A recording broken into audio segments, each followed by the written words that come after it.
Iran ও ইসরায়েলের মধ্যে তীব্র সংঘাতের মধ্যে যুক্তরাষ্ট্রের প্রেসিডেন্ট ডোনাল্ড ট্রাম্প মন্তব্য করেছেন যে কখনো কখনো দেশগুলোকে যুদ্ধ করেই সমস্যার সমাধান করতে হয়। ব্রিটিশ সংবাদমাধ্যম বিবিসি সোমবার 16 জুন এই তথ্য জানিয়েছে। ট্রাম্প বলেছেন তিনি আশা করেন ইসরায়েল ও ইরান একসময় একটি সমঝোতায় পৌঁছাবে। জি7 সম্মেলনে যোগ দিতে কানাডার উদ্দেশ্যে রওনা হওয়ার আগে সাংবাদিকদের সঙ্গে কথা বলার সময় ট্রাম্প জানান যুক্তরাষ্ট্র ইসরায়েলের পাশে আছে এবং থাকবে। তবে তিনি স্পষ্ট করেননি যে তিনি ইসরায়েলকে ইরানের ওপর হামলা বন্ধ করতে বলেছেন কিনা।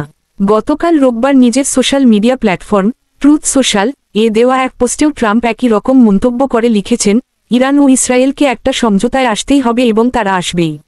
এদিকে মার্কিন গণমাধ্যম সিবিএস জানিয়েছে যে প্রেসিডেন্ট ডোনাল্ড ট্রাম্প ইরানের সর্বোচ্চ নেতা আয়াতুল্লাহ আলী খামেনিকে হত্যার একটি পরিকল্পনায় সায় দেননি। মার্কিন গণমাধ্যমটি বলছে ইসরায়েলের প্রধানমন্ত্রী বেনিয়ামিন নেতানিয়াহু ওই পরিকল্পনা সামনে এনেছিলেন। 3টি সূত্র জানায় গত শুক্রবার ইসরায়েল ইরানে হামলা চালানোর পর নেতানিয়াহু এবং ট্রাম্পের মধ্যে একটি আলোচনা হয় যেখানে ট্রাম্প খামেনিকে হত্যা করার পরিকল্পনাকে ভালো সিদ্ধান্ত মনে করেননি। ট্রাম্প এই বিষয়ে এখনও প্রকাশ্যে কিছু বলেননি।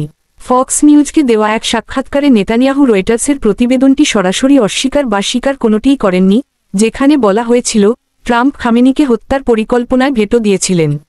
নেতানিয়াহু বলেন অনেক কথোপকথন নিয়েই ভুল প্রতিবেদন আসে যেগুলো আসলে ঘটেইনি।